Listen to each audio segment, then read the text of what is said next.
Hey, everybody. Thank you so much for being here on the Successfully Unemployed show.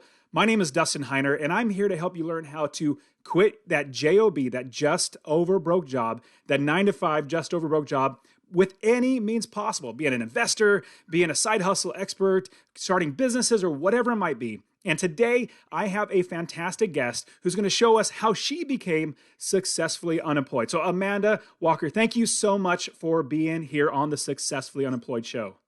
Thank you for having me. I'm excited to talk about the ins and outs of how the business started. It's Feel Amazing Naked, and that I would say is a branch, right? A branch of kind of like the trunk of a bigger brand, but it's absolutely the one that I think resonates with the most people. Got it. And just hearing that title or that domain name makes me want to go like, what is this all about? Yeah, Like it's really yeah. catchy. So talk to us about, or tell us, like I'm going to jump right into it. How do you make money by having this, or how do you make money to be successfully unemployed? Yeah, I am a health and life coach. So the income comes in by working with clients one to one or in a group program or through having short term intensives, or I also hold retreats. So kind of multiple revenues of income, but all falling underneath the same umbrella. Man, I'm gonna definitely be learning a ton through this because I teach real estate and how to do rental properties, and I'm trying to figure out how to be able to teach well and teach more people and be able to help more people as many people as possible. So I'm really looking forward to hearing everything that you're going to share. Now, how about before you became successfully unemployed and what life was like before that? You know, what type of job were you working, and then what were the steps that you took to get out of that? Yeah, so rewinding years ago, I went to undergrad, had a degree in physiology. I was pre-med. I thought I was going to be a physician. I had an internship at a family practitioner, was gifted this amazing doctor who led me. And I'm just going to tell a funny story. I got to go in with him on a lot of things that I probably shouldn't have at that time. And I remember I was an 80-year-old man with a hernia, and he looked back at me and he was like, Amanda, is this what you want to do for the rest of your life? And it was at that moment I was like, actually, this isn't what I want to do. And not because I didn't want to help people, but because I wanted to teach. I knew that ultimately, even if I became a physician, I wanted to teach in the classroom setting. So I was like, why not do that now? So I went to grad school and became a teacher, taught anatomy and physiology for years in the high school setting and loved every ounce of it. But what I do know now is that throughout that whole process, my husband and I always had this conversation of like, is this it? I really feel like we're both called for something else in our lives. And I just didn't know what that it was going to be. We had children, and once you have them, like everything changes. The career you thought filled your bucket up no longer does. And his job, we ended up being able to position ourselves where I could go part-time teaching, and he worked nights as a police officer. So we were like high-fiving, ships passing in the night. And I remember at the end of that journey, my checks were $623 every other week for a part-time teaching. And I was working, 30 hours a week. So 60 hours for $600. We looked at each other and like, what the heck are we doing? So Um, looking at each the other, figuring out what you're doing, was that like I got to make a change? Yeah, so that was the catalyst of there's got to be something. At first, it was there's got to be something that I can do for fewer hours and make the same amount of money. And so decided to leave my teaching job. We sold his like baby of a truck he had just bought. We went on honestly a massive debt-free journey, and we overhauled our life that way first.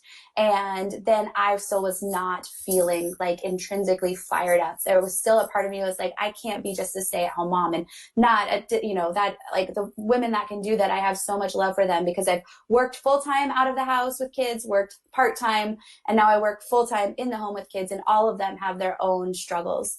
But it was then that I knew like there was something more for me, that I wanted to help women, and it was going to look and feel differently. So I started really going through my own personal health journey and physical transformation, and just like fast forwarding that really fast went on this journey of self and realized that even though we want to change our physical self, the real happiness is cultivated when we marry that with internal transformation too. So here I am now leading women on similar journeys and not only helping them build a healthy lifestyle, I also have a sub part of my business that's also helping women build their businesses now. So it's really fun to watch people just step into chasing that more in their life too.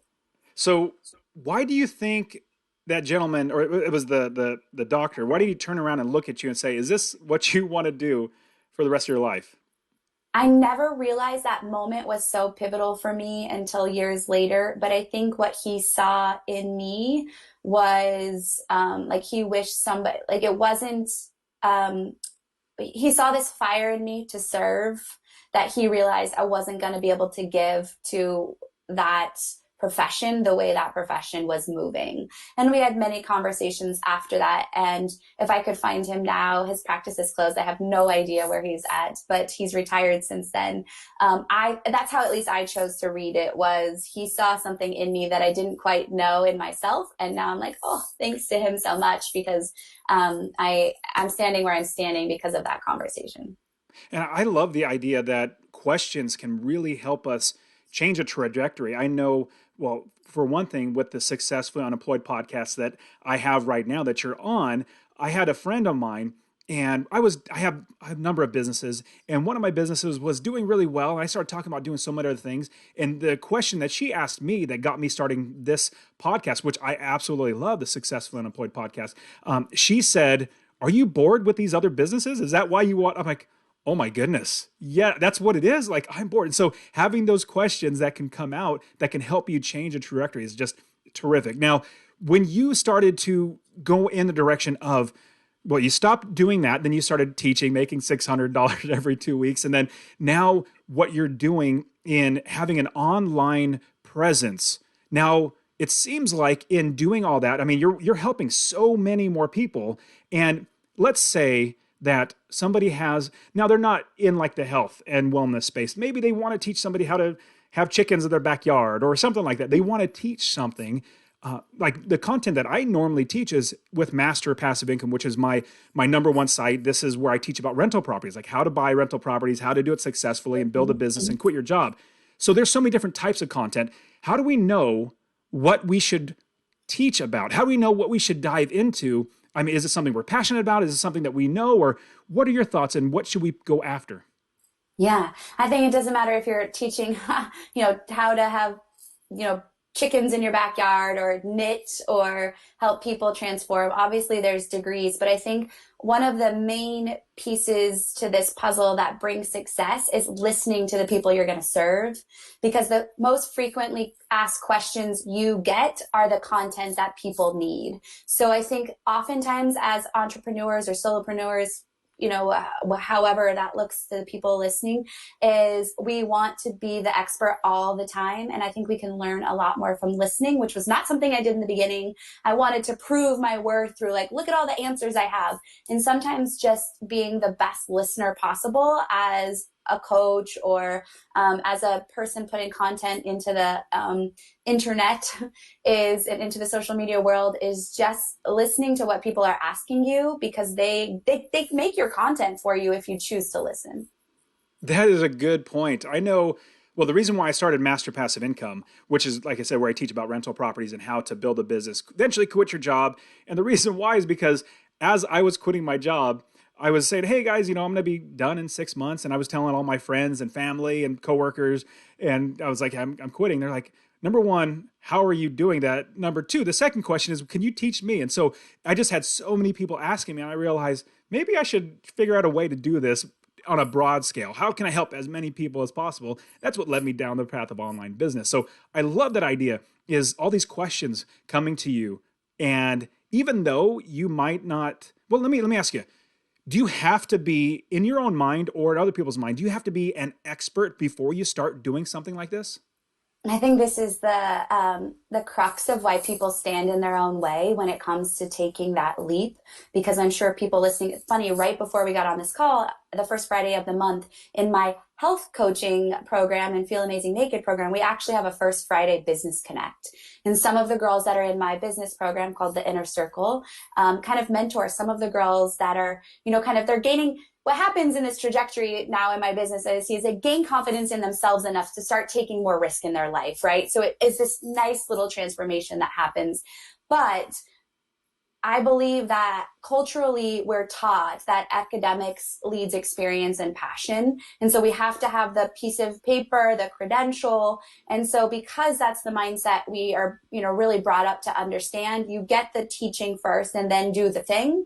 But I think that what I've learned is that passion and experience will trump academics. And that's not to say that you shouldn't be educating yourself. I don't want that taken out of context, because I'm constantly educating myself. I, attend workshops. I read a ton. I get a new kind of, attend a new coaching workshop every year to get better. But I think that experience brings a level of empathy. It's one thing for me as a wellness and health and life coach to just stand up here and teach you what I learned in the program. But it's another thing for me to say, you know what, I've actually lost 70 pounds twice. And so that brings me to like standing exactly where you stand. And that level of empathy that you share with your people and I share with my people is what really brings connection that I think that they really need when they're on that journey too.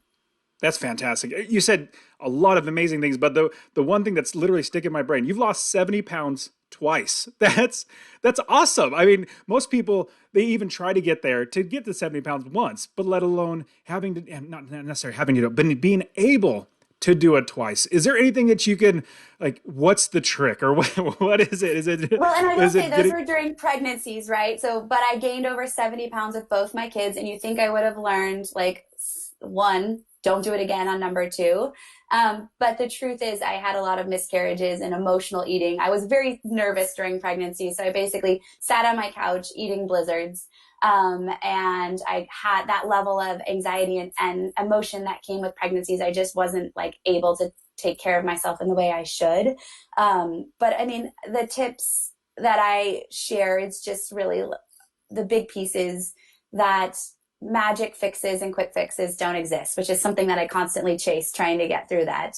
And when you just are willing to accept slower pace, slower results for consistency and true habit formation, then it's something that sticks around for a long time. And we often avoid doing the work. We're like, just give me a template, tell me what to eat, it'll all work out. But then you really never get to the root cause. And when you find out like what's underneath it, like why am I really getting stuck? Then it happens with ease and flow. I think, yeah, I've always struggled with my weight. I know many, many people, especially if you're in America, like we have so much abundance of everything. So we could definitely touch into that. But I want to go into a little bit more on, now you teach this, which, the being healthy and all that sort of stuff, which is amazing. But you also teach how to do businesses. Are these two different brands, two different sites, or they're all under the same umbrella? How do you handle both?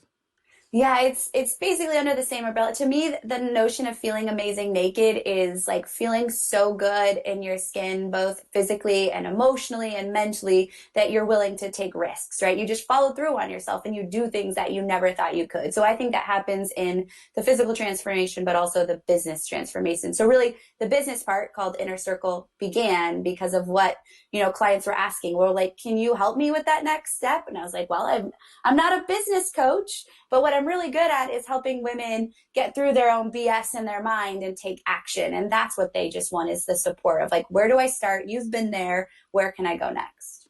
So is that both a part of feelamazing.naked.com? Yes. Got it. Okay. I was thinking maybe you had two different ones. You're trying to build both at the same time. Nope. They're both on the same site. They're just part of the program offerings I have. Very cool. So let's dive into the Inner Circle. Now, we can always talk about content, meaning like how to lose weight, which is not what we're talking about. We're talking about how to build businesses and how to make sure that we are providing for ourselves, providing for our families without working at that 9 to 5 just over broke job. Because the reason why I call it just over broke is your boss is paying you just enough to keep you working and not too much that takes money out of their pocket. So if you are either the business owner or you're the one that is calling your shots, you're getting paid for the value that you bring, you make a lot more money because you're literally keeping it all. So talk to me about if we wanted to start a business, or that we do, let's say I want to start having a business where I can make money, where do we now begin? For me, and this might be atypical, but a lot of the way I think business is taught is like the money piece first, which I'm not saying is a bad way, but it's like build a product. But I think you have to build the dream vision and the life that you want from it first and have such freaking clarity around where you like why you're doing that thing so that you're constantly connecting to what that might look. So for me in the beginning, it was like I knew that no matter what I did, I wanted to be able to take my kids to school every day, drop them off at school. I wanted to not meet clients in person. So I built a 100% virtual business. I knew that I wanted to have flexibility in my, like timeline to be able to go volunteer at school with them, to have Monday flexibility when my husband's off. And so I think step one is like, what do you dream like it could actually look like? If you were to take money, time, everything out of the equation, because I think we're taught like, oh, we have to start here. And there's this like graduation and evolution, which is true. But if you begin with the end in mind, there's so much power in understanding like it should feel good always. And that's been a big barometer, temperature gauge for me the whole time. If it doesn't feel good, I'm like, boop, it's not for me. Like in the beginning, I was like, oh, I'm going to blog. Like all these people are blogging. This sounds really cool. And I was forcing it and I wasn't enjoying it. And I was like, this isn't for me then. And the common theme was that people kept showing up for coaching. People kept showing up for coaching. So I was like, well, there must be something to that. So I think looking at what feels good to you consistently is so important because that's what's going to keep you showing up and getting excited to jump out of bed when the alarm clock goes off or whatever. Or if you choose not to set an alarm clock and that's part of your vision, but that's the thing that keeps you showing up so it never feels like a job. I love that idea because you're starting to figure out what you really want before you even do anything so that you can literally not go in a path that is going to be detrimental for not that's not the right way to say it. It could be just not what you want and you plan what you want first. I think that's a great idea. Now let's say the goal is to do exactly what you're doing. I want to coach people. I want to work with people. I want to help people one-on-one. I don't want to write and then not to be able to interact with people. Going your path. What now that we realize this is what we want. We want to be a coach. We want to be around people. Maybe I'm an extrovert, so I just love being, talking to people. Yeah. That could be it. How do we then start getting coaching clients? Because that's a big deal. Like anybody could say, yes, I want to be a coach. Everybody come to me. But how do you find them, number one, and how do you help them to realize you're the right person to work with? Yeah, two things come to mind when you say that. The first is figuring out what the end result is you want to provide as a coach. And I think sometimes that's inspired by our own personal story and our own personal shift. So it's like, what has changed my life so much that I feel like I want to share that with the world? And so I think there's some digging into your own personal journey there. And then whatever your skill set is, just identifying those strengths that you're really good at and doing I love journaling because it's just like a tool that I teach and use often is like journaling, like all that stuff onto paper. It's like, what am I good at? What kind of result do I want to provide them? And then you go out and you collect data and you do some market research. And like I'm one of my clients right now is in this exact same boat. And so she's started to kind of do some things and people are growing closer to her. They're interested. They're asking her questions like, wow, I've seen these changes, right? So then I think you have conversations. You say, hey, can we meet for a virtual coffee or have coffee? Like what is it that's drawing you closer to me? Why are you so interested in my transformation? What are you struggling with that you need support? And that goes back to our initial conversation is the people we work with have the vocabulary that we need to understand the pain points that we're solving for them. So when we get clarity around what it is that they're struggling with, then we can start to like package an offering together and maybe creating content that we know as coaches we can provide to help them get that result. Those are great ideas. And I love the idea of the people that you're going to serve. Like you find, it's basically, or it seems like you find your buyer first. Like who is your number one person that is actually going to want to buy from you or have you be their coach and ask them. And I love asking questions personally. And that's why I love Successful Employee because I just love asking questions because all these things come to mind. I have so many questions right now of what in the direction we can go. And so when you're asking them a question, well, what draws me to you and what's your pain point? And I want to touch on the pain point. You said something that really struck me is the pain point of our customer, whoever we're reaching out to, and looking to be potentially our student or somebody we can help, we need to figure out their pain point. How do we then, is it just having that, like asking the question, what's your pain point? Or is there anything else we can figure out or help us to figure out what a pain point would be for our customers, our students?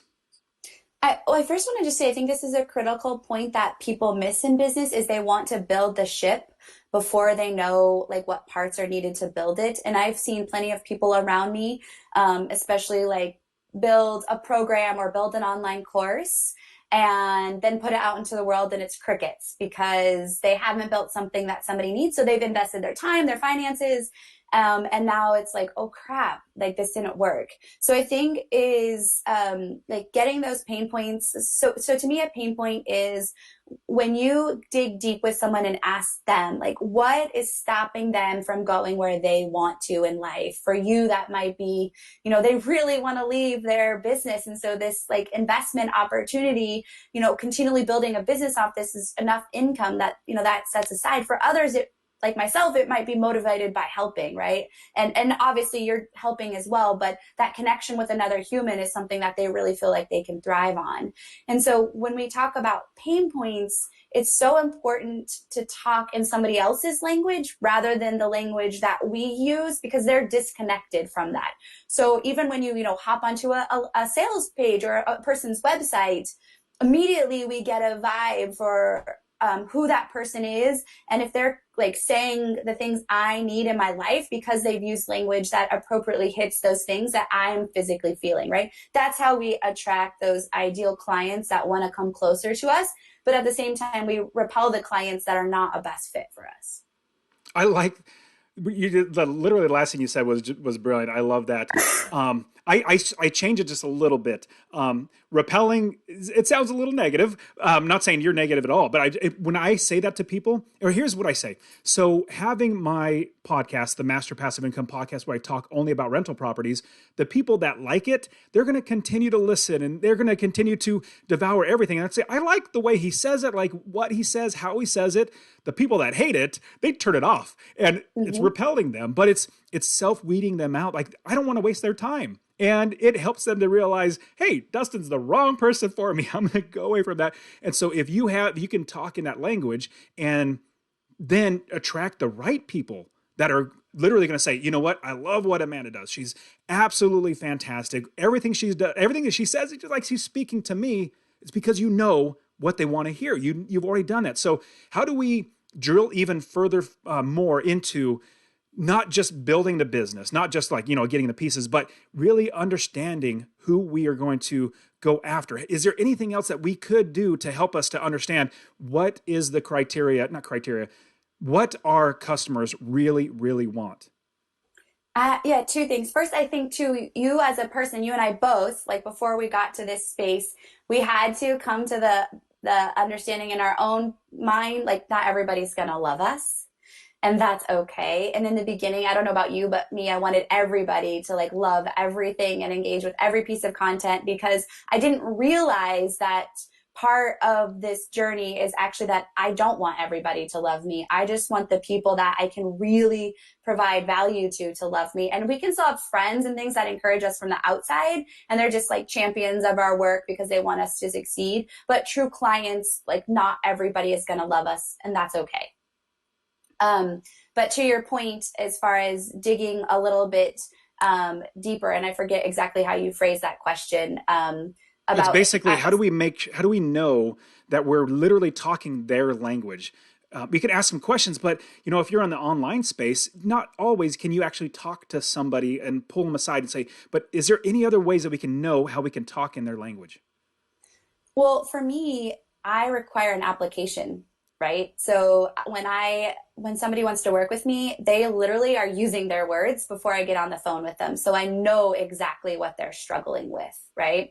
Or, in social media, there's so many options to ask questions that they give you back that vocabulary. And then when you start to build clients, even after your first one, or I would even say like after you've had the opportunity to start to work with a few people, you're going to find one or two of those people. And I'm sure you have them that you just like, you love working with them. right?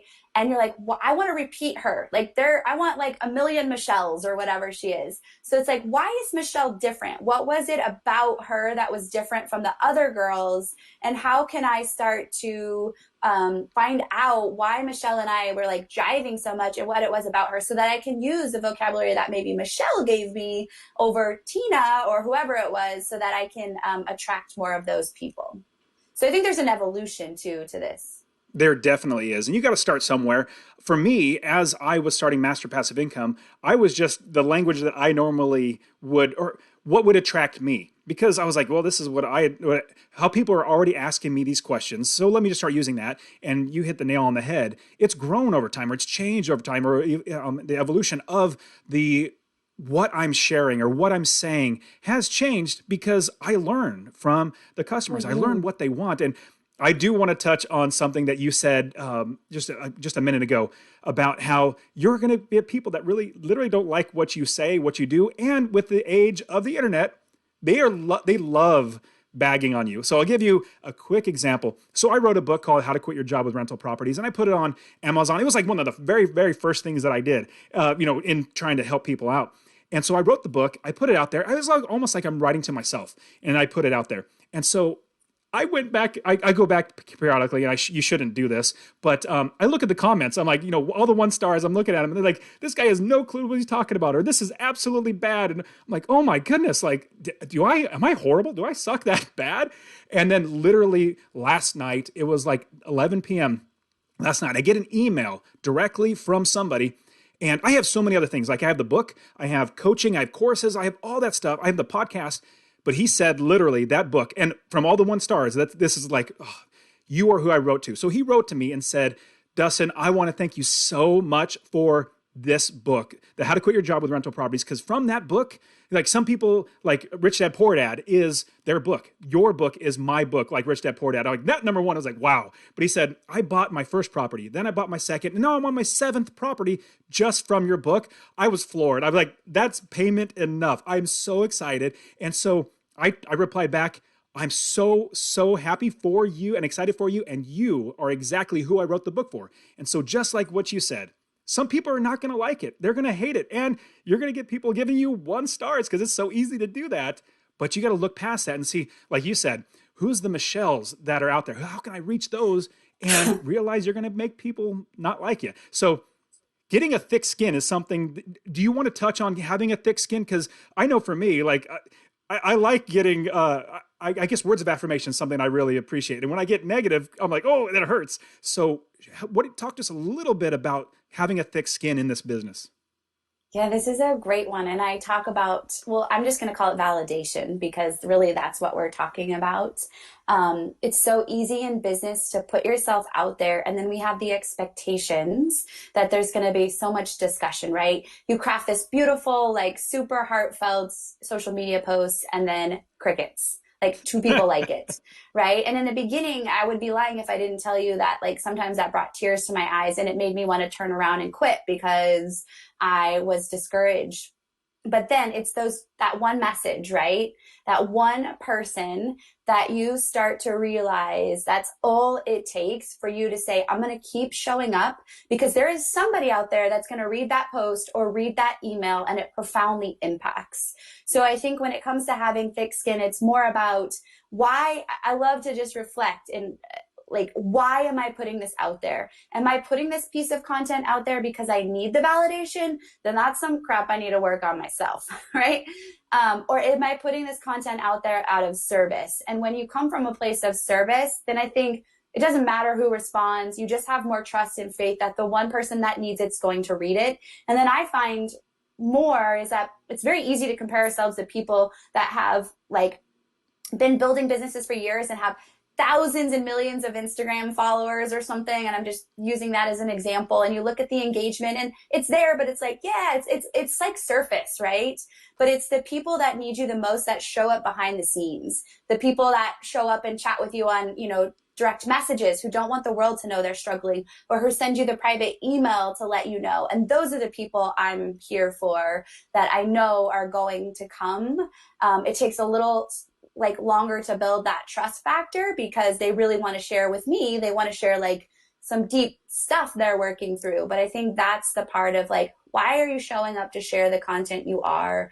And if it's for you, then you should like reevaluate. And there's times where I'm like, oh no, Amanda, like you're looking for validation right now. That's not something you should be putting out there. You need to reevaluate. I love that self realization, or just looking back at yourself and say, be more critical. I love that idea. And is it to validate myself? Well, if it is, you're probably going to get let down because there's going to a lot of people that are going to hate on what you're doing.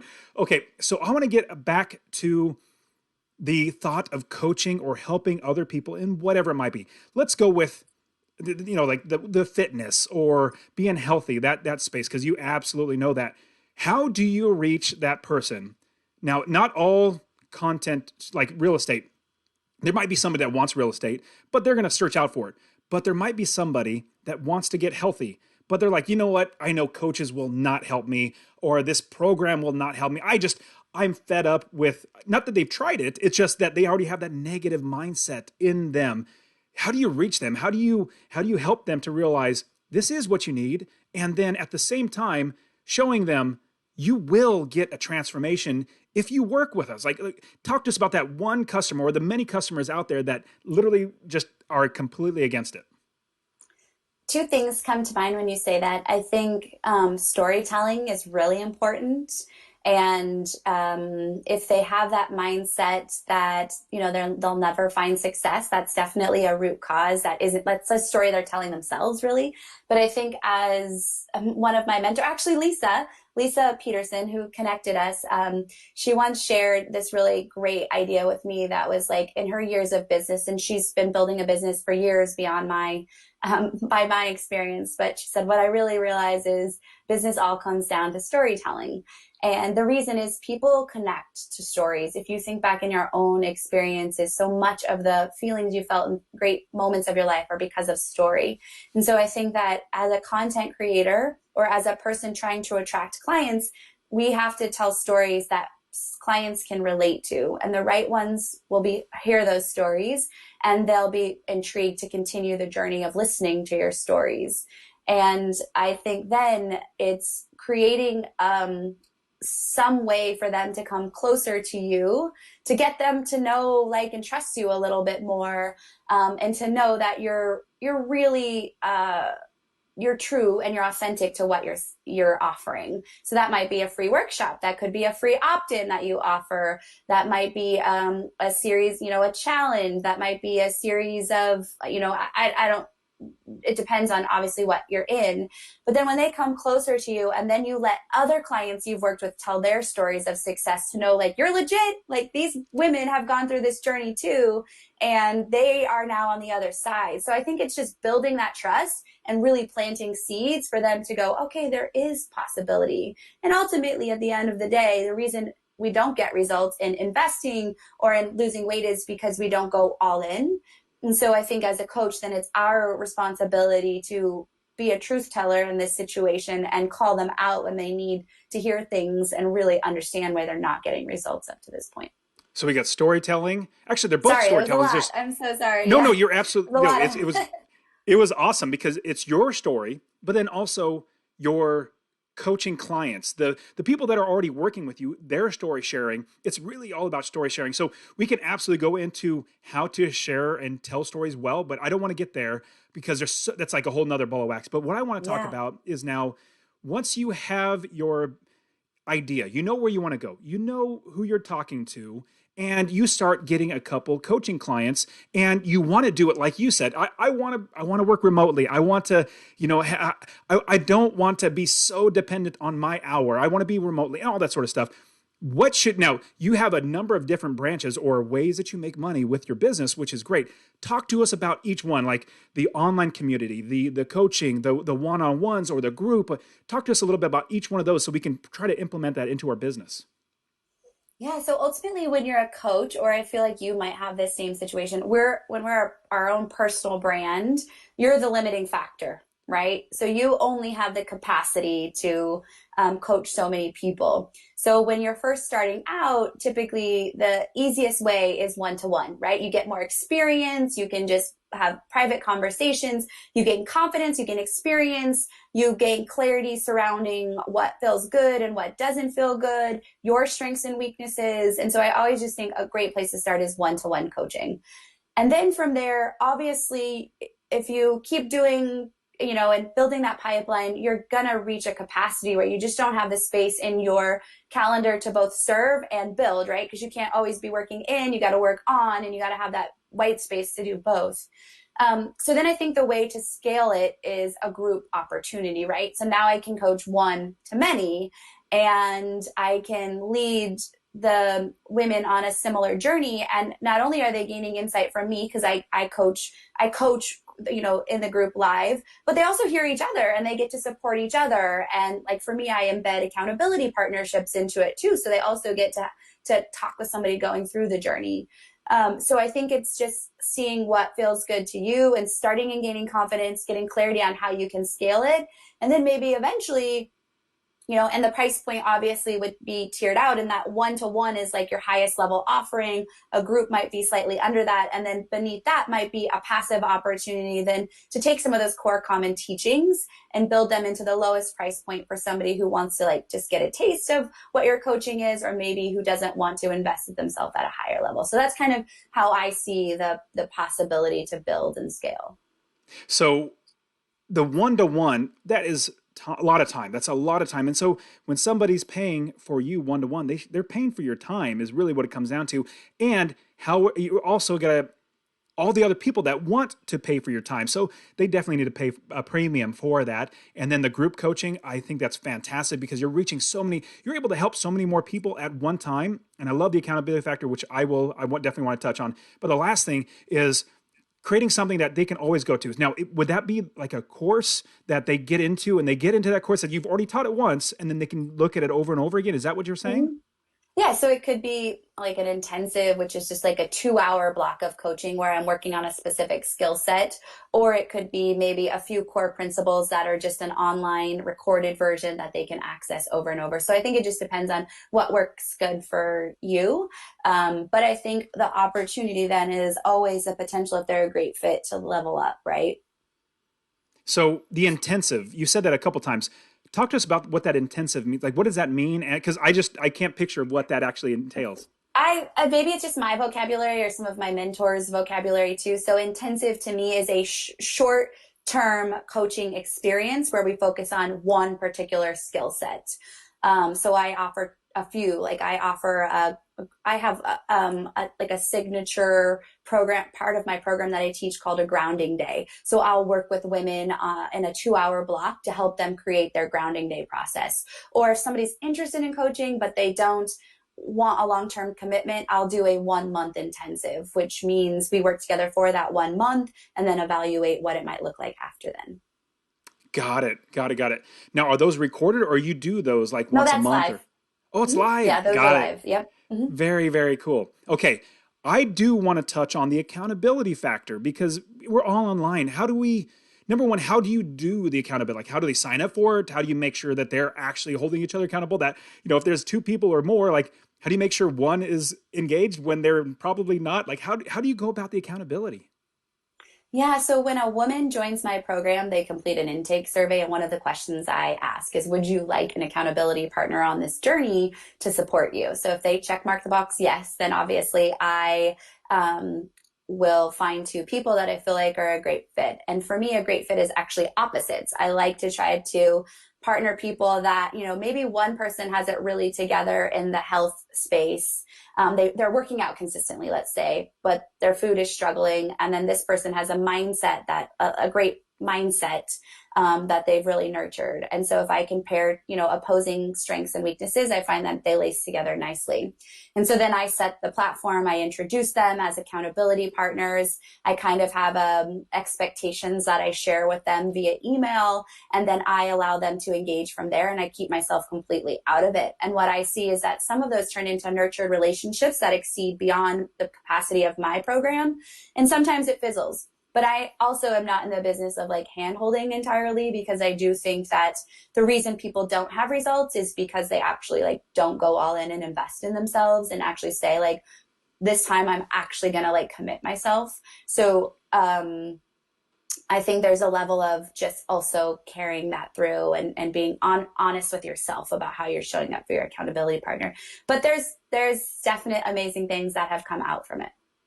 So with the accountability partner, is it something that, and I like the idea that you should not handhold like the accountability groups. Obviously, that's going to take a lot of your time. That's going Yeah. to take loads and loads of time. But at the same time, you're absolutely right. If they're not bought in to just even holding yourself each other accountable, just maybe one or two other people. If you're not bought in to do that, you're not bought into yourself. Like to actually do what Mm-hmm. you're wanting to sign up for. Okay, so moving on from there, how do we make sure that people stay engaged? Not engaged. That's not the right word.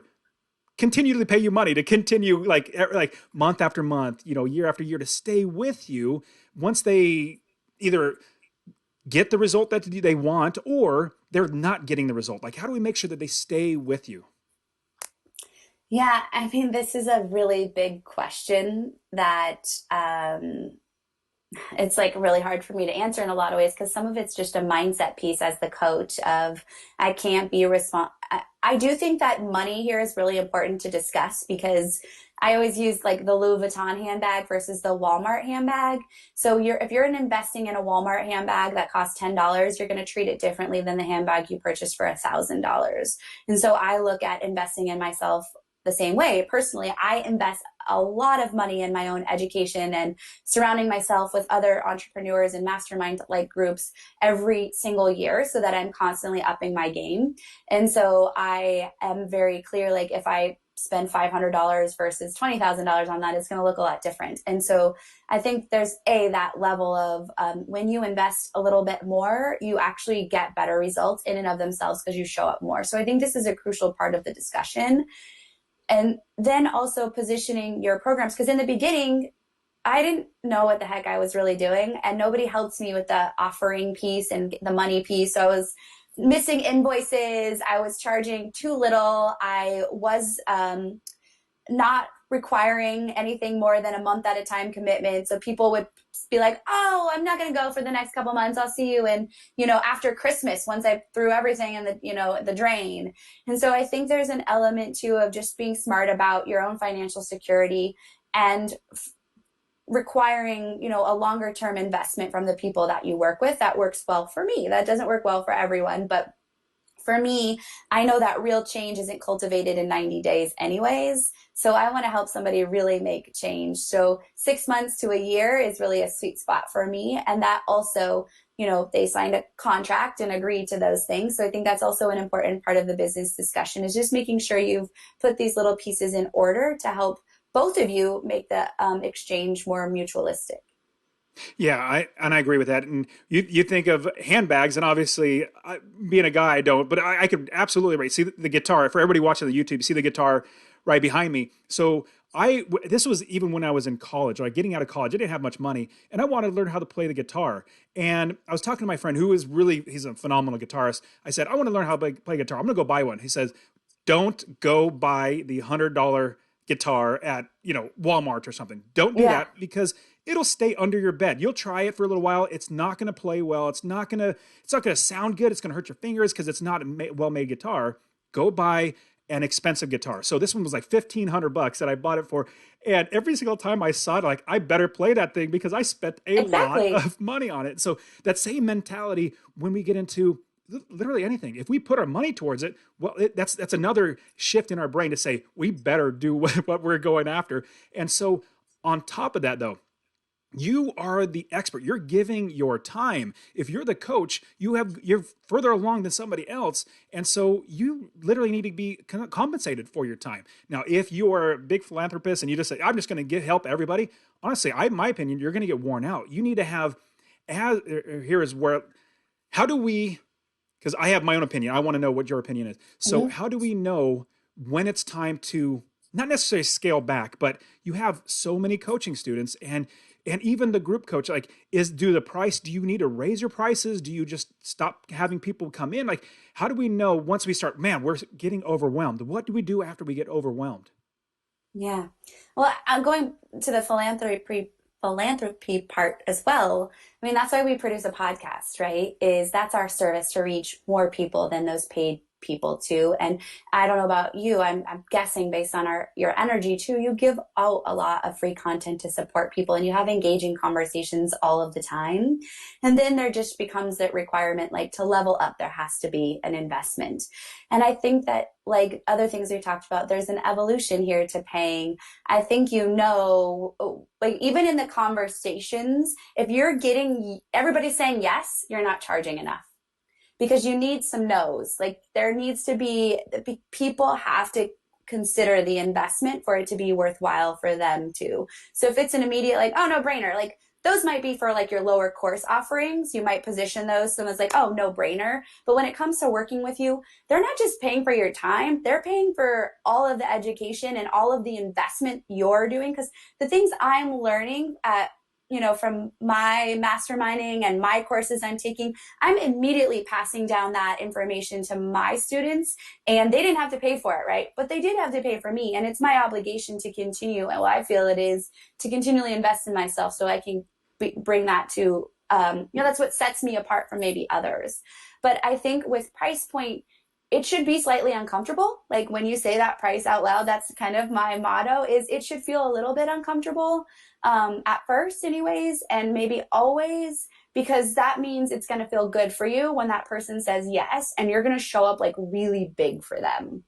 And so I think you can't really put like a what's right dollar amount on any of coaching, because you have to figure out what's right for you. And somebody once told me, Amanda, there's going to be somebody out there far less qualified asking for more money than you because they believed in themselves when you didn't.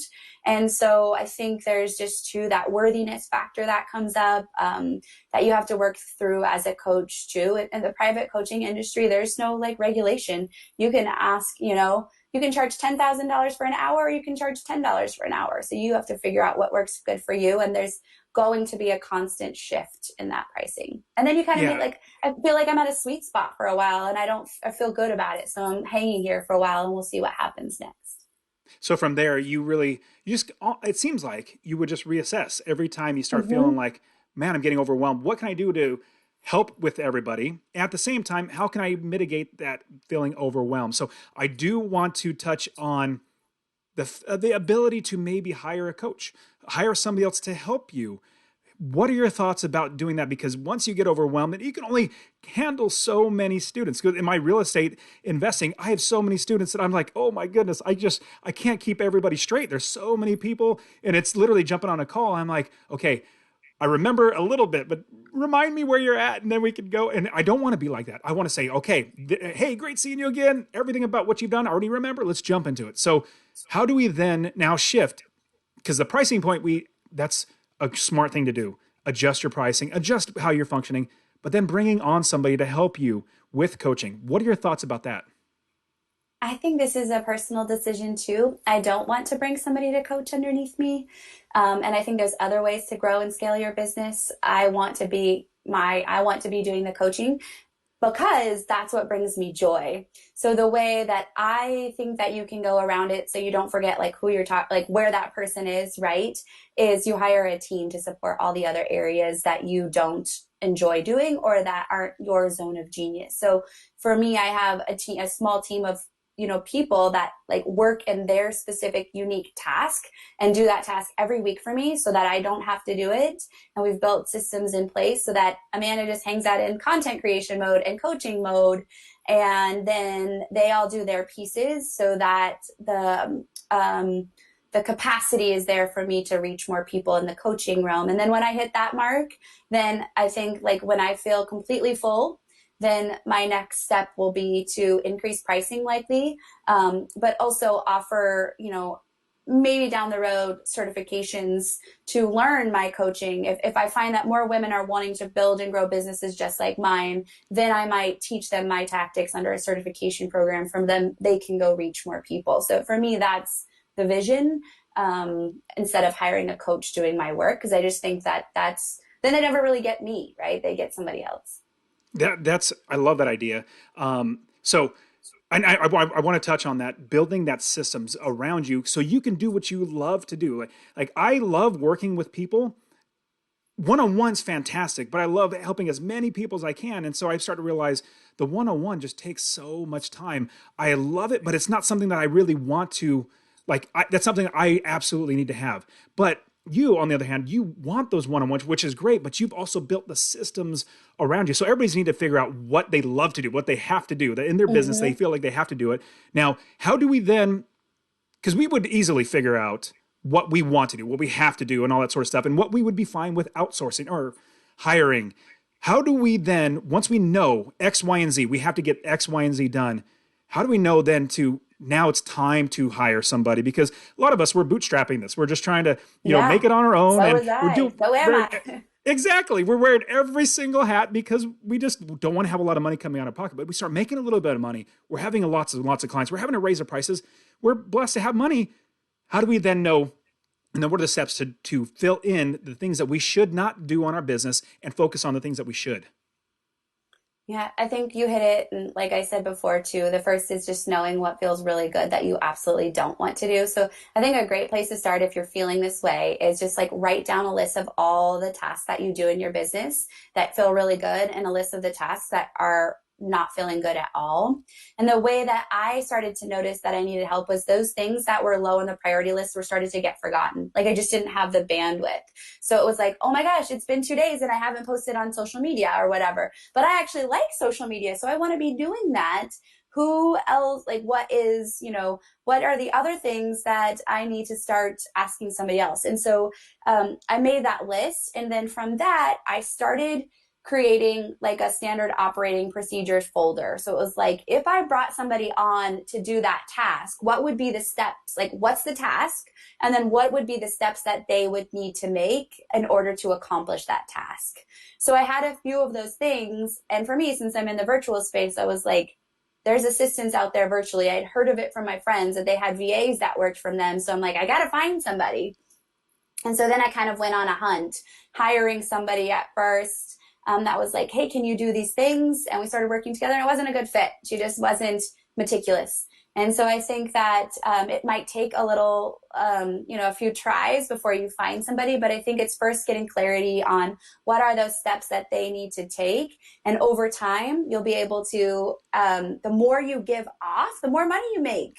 Because you're able to be more present in those things that you do really well. And you're out there doing the client attraction piece and you're out there creating content, which brings more clients to you. And so there is like this, I got to invest for a second and then it pays dividends.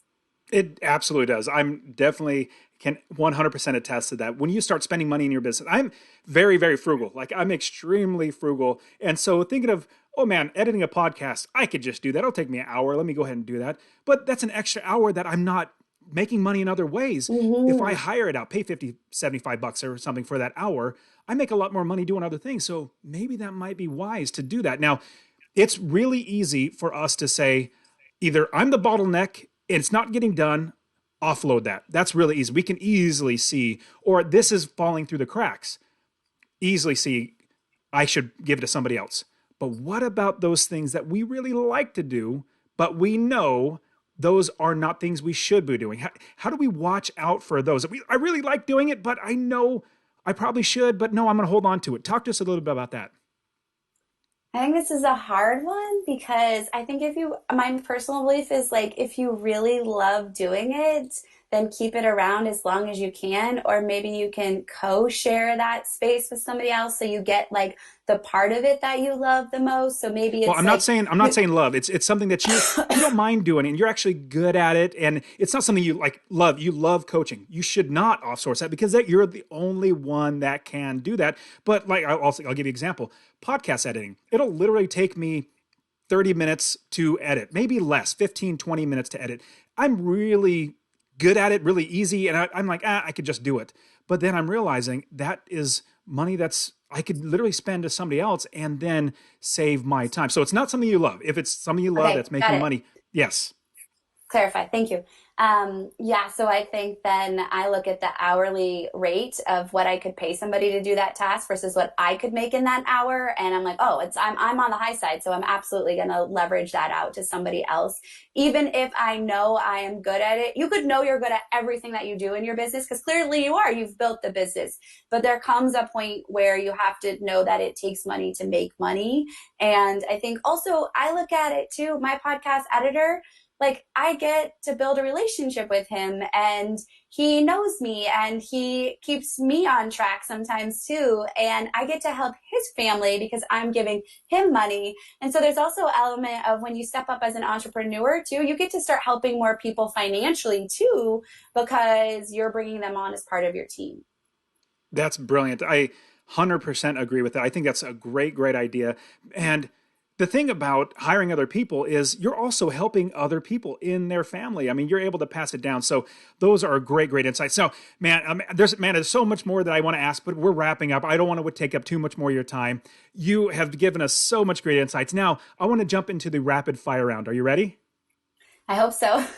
Okay, so and you touched on this a little bit of philanthropy, but the question I love to ask is how are you making either the world a better place, the people around you, or how are you helping to serve other people? Because hopefully we have a little extra time not working that 9 to 5 job. I think one huge area for me is I am helping the next generation. So I look at what I'm doing. I have two kids, a daughter who's 10, and by pursuing my passion and dreams, I'm giving her full permission to see the world differently. And that entrepreneurial spirit and limitless mindset starts young. And I feel like sometimes my journey's more for her. And then I get to work with women who are rewriting their stories and they're passing that down to their kids. So I do think that that's a big part of what inspires and motivates me too. That's great. I love that idea. I know for all my kids, I'm literally passing down everything from my online businesses to my real estate. It's been able to do that. So that's great. Okay. If somebody were to I say, I think Amanda's fantastic. I really want to do something like her. I want to coach just like her. I have a content that I want to share other than just getting started because everybody knows just get started. Is there any advice that you can give to somebody that's saying, I want to get started, I'm getting started, but I need a little bit of advice. You give us a lot of great stuff. Is there anything else that you can give for advice? I got this advice from somebody else, and this is true no matter actually if you're just starting or moving on, is to create a parking lot of ideas. So open up a Google sheet and call it your parking lot, and you're like just going to constantly put park cars in it. So any idea and as entrepreneurs, I feel like that creative spirit is just on all the time. And it's like you're cooking dinner, you're in the shower, you're like, oh my God, that's brilliant. But you don't really have a thing to do with it. So if you create that parking lot of ideas, and sometimes it feels like a Lamborghini, like it's so far away from you. It might be years down the road and some feels like really close to you. But if you just start creating this list of action items, things you see, ideas you have, then I think it keeps you constantly moving forward and making that feel more realistic and more doable. I love that. And you can also go back after and don't erase those, in my opinion. Don't No, erase those. yeah. Leave them there because you're like, I did that. I did that. I did that after you've actually accomplished it. I love going back and saying, I had this idea. It's done. Look at that. It's so great, great tip. Okay. So if you were to go back and give your younger self, I don't know, 15 to 20 years old, like your younger self, any advice, business, life, what would it be? Be a better listener for sure. I definitely feel that I lost a lot throughout my life in relationships with friends, relationships with mentors, because I liked to be right. And I wanted to be the one that was right rather than the one that was listening. So I think that that's something in the last 5 years that I've really realized, especially in my marriage, wanting to be the right one all the time with him. And he's the same way. And it's really resolved. We have so much more compassion for one another. But also, I think it's made me a much better coach because there's moments where I just want to fire back because I want to be like, oh, no, do it this way. I'm like, oh, what she needs now is for me to listen. That's brilliant. I absolutely love that idea. I know in my marriage, the more I just listen and the more I just say, you're right. Like it's okay. I can be wrong. It gets things so much better. So I absolutely love that idea. Okay. So second and last question. What is one tool, app? It could be a piece of paper and a pencil, a whiteboard, whatever, that you use on a day-to-day basis that we should look into using? Geez, Google Drive is everything to me. I mean, I just keep so much organized in there, and it's really great with team because you can get access to all the folders. So I have team members dropping things in folders for the next person, so everybody is easily accessible. So that's definitely a free tool, pretty much, that I think anybody could pay, would be huge. And then I, I mean, just throwing one out there that is not necessarily business related, but is not forget to take care of yourself and create self-care and routine practices that nurture the spirit of the entrepreneur. I think our tendency is hustle, hustle, grind, grind. But if you want this to be sustainable, you have to nurture your mind. So I'm a huge, I meditate. And so I love Insight Timer app because I use it every day as a way just to get a little bit focused and clarity, pour into myself before the day begins. And I think this is something that entrepreneurs overlook. That's great. Love those ideas. Okay. What is one nonfiction book that you would definitely recommend for us to read? Oh my gosh. I have to even look at my look at myself. I'm thinking of my I'm thinking back to The Big Leap was great. Oh my gosh, I couldn't even tell you one book.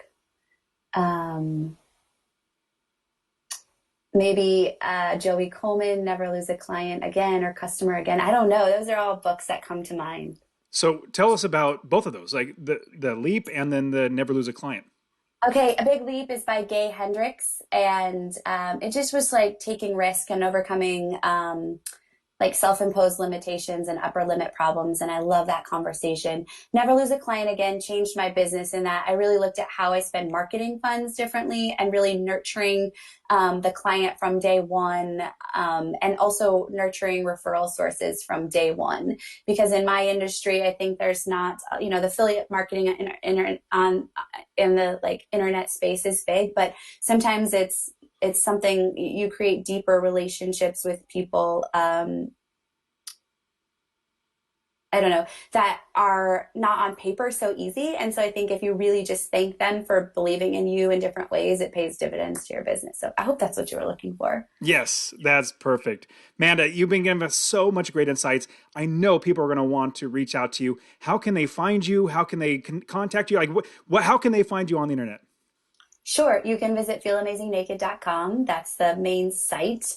Launching AmandaWalker.com. Finally have access to that. So, and you'll find the Feel Amazing Naked podcast on all podcasting platforms. So you can hear me there. And if you have questions, please reach out. Happy to talk more about my work or just answer any specific questions that anybody hears from this show. And just love to serve people. Amanda, you've been fantastic, giving us such great information. Thank you so much for being on the Successful Unemployed show. Yeah, thank you for the opportunity.